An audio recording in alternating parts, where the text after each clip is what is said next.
Hello friends. So today I am here with another very interesting topic, and this is about orthopedic oncology. So why oncology for orthopedicians? That is the question.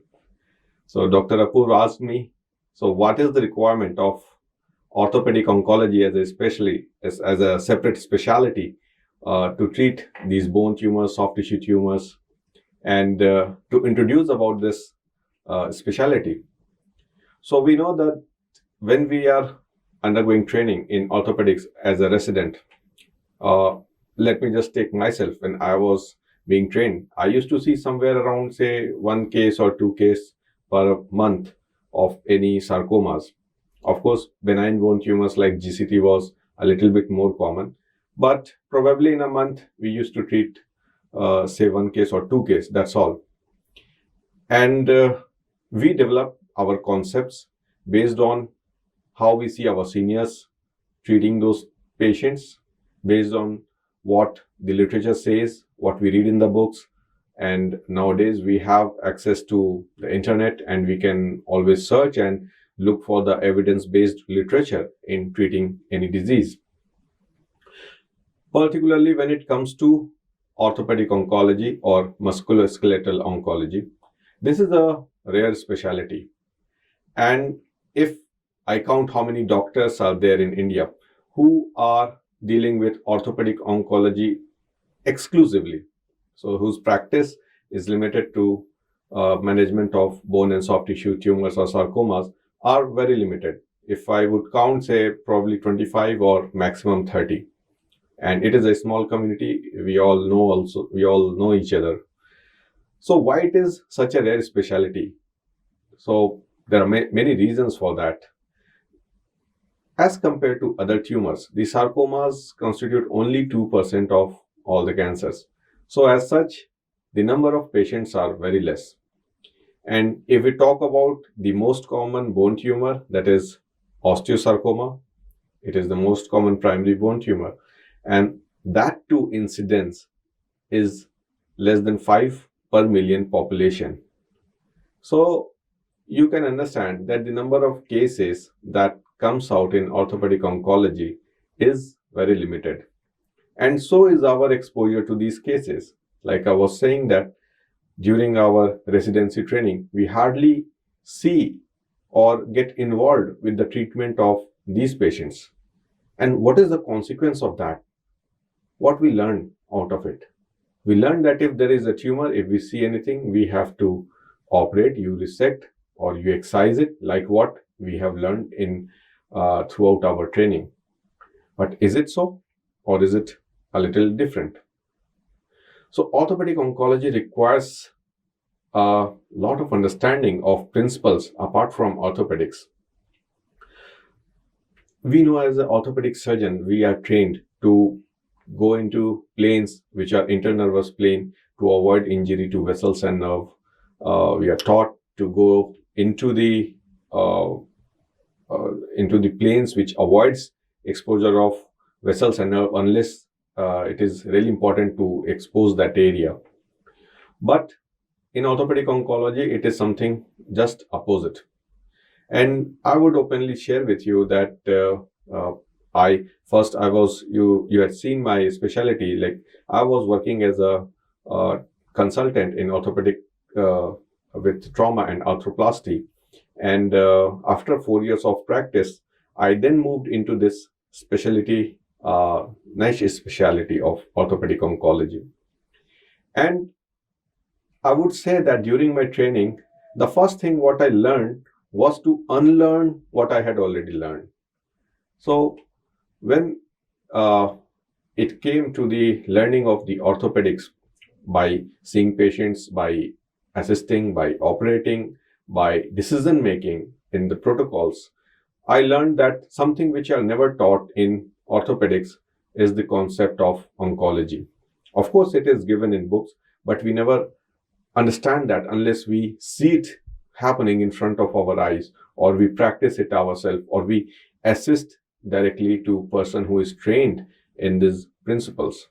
So I think it is very important that the most important principles that we learn in MSK or Orthopedic Oncology is about the concept of margins. So margins is something which is the crux of surgical aspect when we treat sarcomas or malignant bone and soft tissue lesions.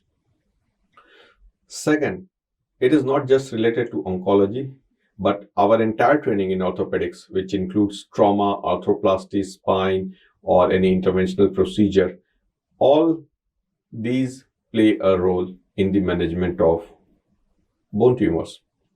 Probably not arthroscopy as such, but all other principles when we have to fix a bone or when we replace a joint, but it is a little bit more different. So one, our oncology training, then orthopedics training, and of course, as orthopedic oncologist, we have to be well versed with reconstructive principles of surgery, and especially it comes to the understanding the anatomy of different sites, the vascularity, how to make flaps reconstruction, because it is not just about resecting. Every case is different, because in oncology, we don't follow the routine principles of orthopedics. I will show you with some examples.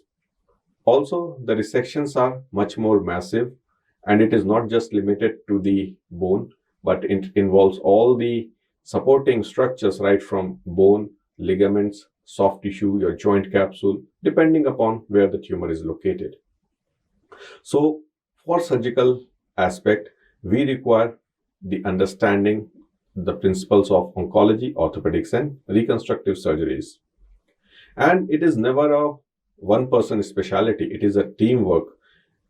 An orthopedic oncologist who is the team lead has to work with his team of medical oncologists, radiation oncologists, a very important musculoskeletal pathologist, because not many people are well trained in managing these bone tumors. Not, I would not say not many people, but in fact, many institutions across the country, the limitations of exposure to these tumors are very less.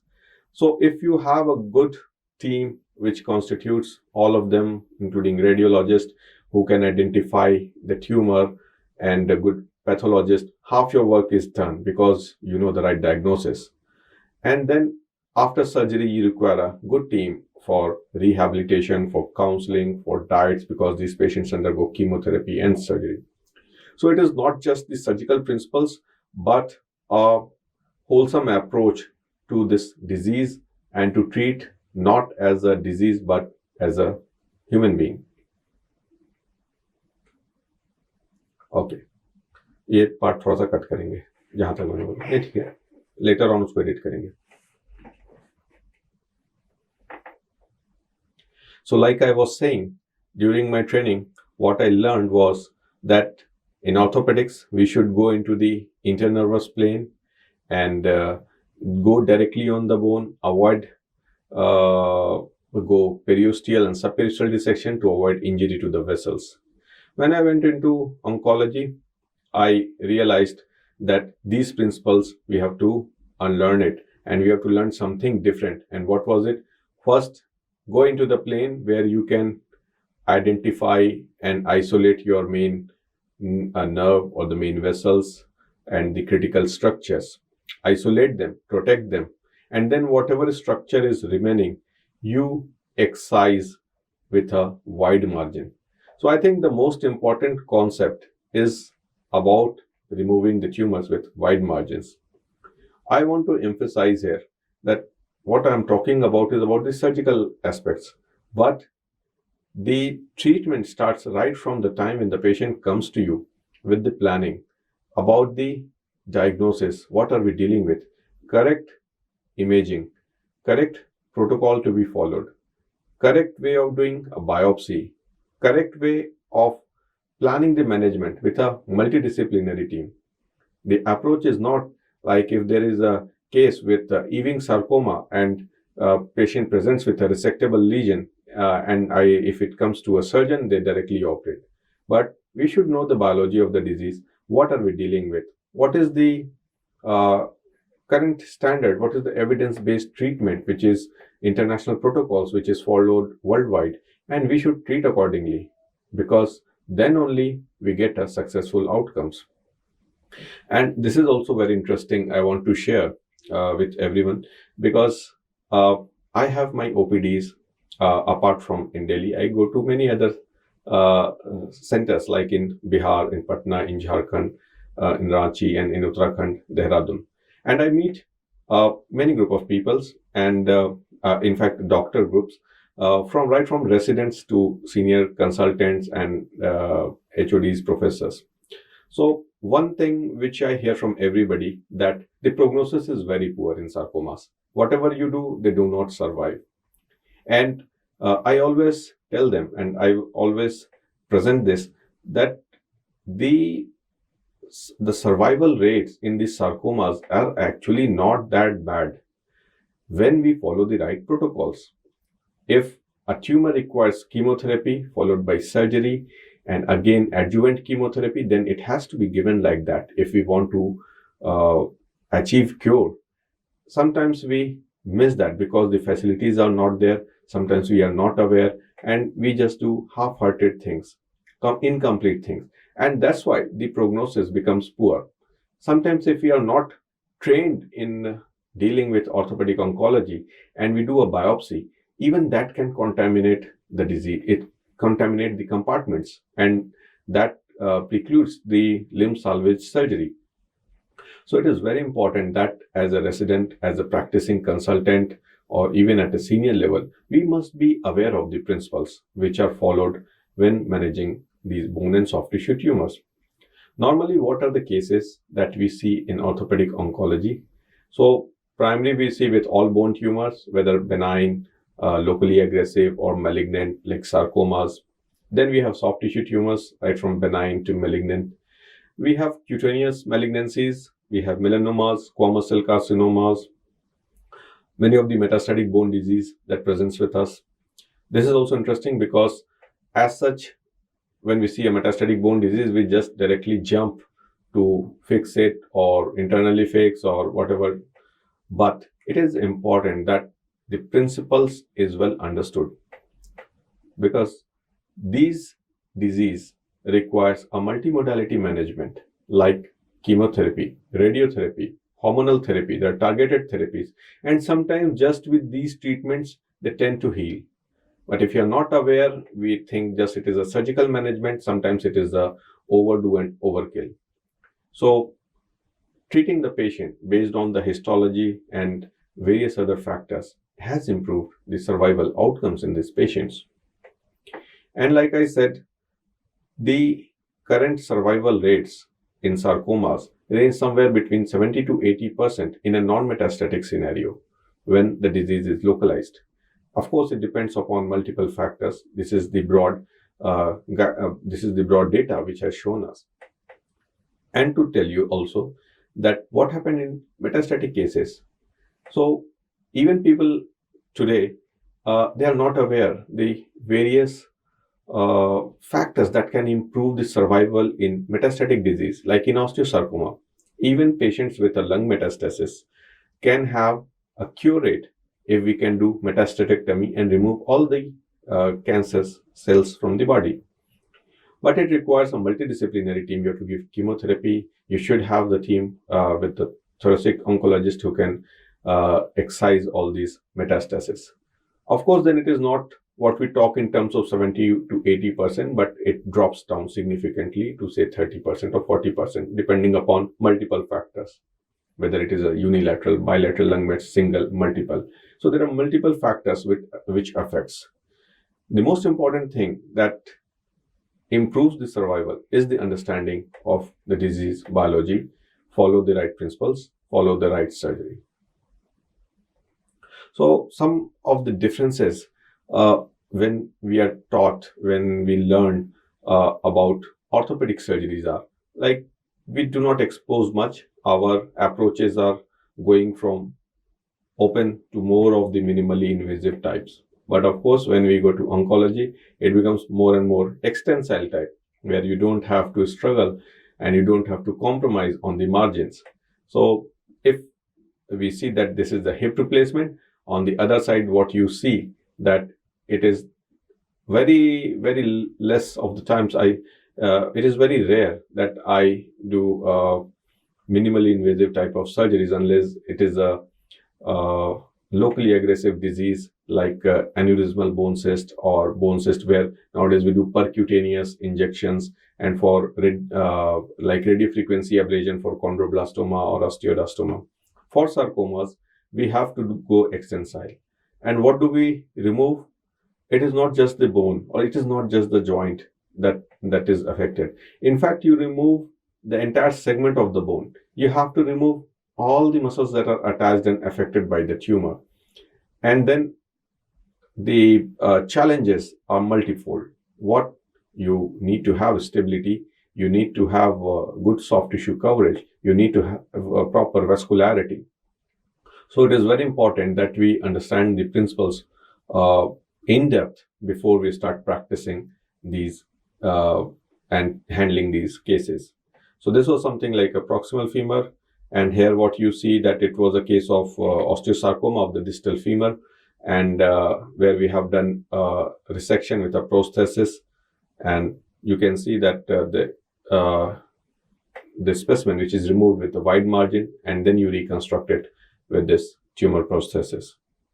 So these types of prosthesis are usually hinge type of prosthesis, and nowadays we have a lot of development. We have rotating platforms, and with the survival of these prosthesis is as good as 15 to 20 years, depending upon case to case. It is not just limited to the replacement of a part of the bone, but in fact, sometimes the entire bone is replaced. Like here, which was a case of osteosarcoma of the distal femur with a pathological fracture, the contamination reaching up to the proximal femur, up to the lesser trochanterus, where we have to excise and replace with a total femur. It is not just the implant which is placed. In fact, the principles that we follow in oncology, that the steps of limb salvage surgery. One is the resection of the tumor with wide margins, which involves your oncological principles. Then you have to reconstruct the bone defect. And the third and very important is the reconstruction of soft tissue. You get a good function only when everything is well incorporated with the soft tissue attachments. And then you have a post-operative phase where patient has to undergo a dedicated rehabilitation session so that they do well. So apart from the mechanical ones, what the mechanical modalities of reconstruction, the current practice is focusing more and more. The developments are more in the use of biological type of reconstructions, because we know that mechanical modalities at some point of time later in the life they fail, because if it is a cemented implant, it might get loose or it may have chance of infection in future. Biological modalities, once they heal, they provide a lifelong viable option. Plus, it preserves the natural bone, the native structures, much cost effective. And nowadays, it doesn't cost much to apply these biological modalities. Very interesting, this case where there was osteosarcoma of the distal femur involving the metadiaphyseal segment, where we preserve the distal epiphysis, make a cut through metaphysis, and we have used this liquid nitrogen. And this liquid nitrogen, you can see that it has completely crystallized the bone, and then we can fix it back. So the same bone can be sterilized while inside the body. So these are newer techniques. Apart from that, we have many new modalities like this is called rotation plasty. In younger kids, we can remove the entire segment of the tumor, and you can see that the layer, if there was a tumor in the femur, we removed the femur and we inserted tibia into the hip. So this is a biological type of reconstruction, where this is something which is you can say a partial type of amputation, where instead of doing a hip disarticulation type of surgery, we have converted into a below knee type of amputation. What you see here, the knee joint is much lower than the ankle is now acting as a knee joint because leg is rotated 180 degree, and as the child will grow, both the knees will come to the same level. So this is all planned.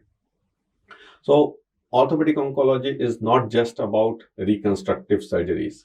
It is a lot more than that. It requires your understanding of the disease, your understanding of the biology, understanding the principles of orthopedics, oncology, plastic surgery, spine surgeries. Even in spinal tumors, we can do total spondylectomies, and we can do wide excision of different segments of the spine. So once we follow these right protocols, and most important, the teamwork that has ultimately lead to the successful outcomes.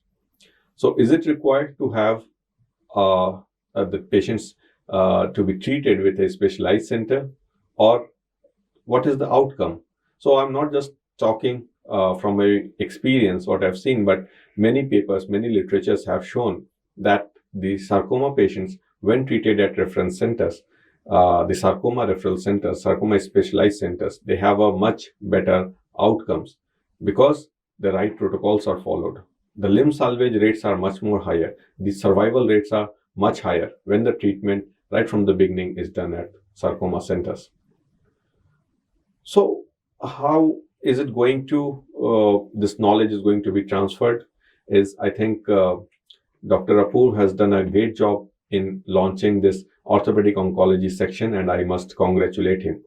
And in this section, we are trying to incorporate all the aspects of orthopedic oncology, which includes following the understanding the principles right from the notes of all different types of tumors to the management principles, including the radiological diagnosis, pathological aspects, the chemotherapy aspects, and the radiation aspects with different specialties.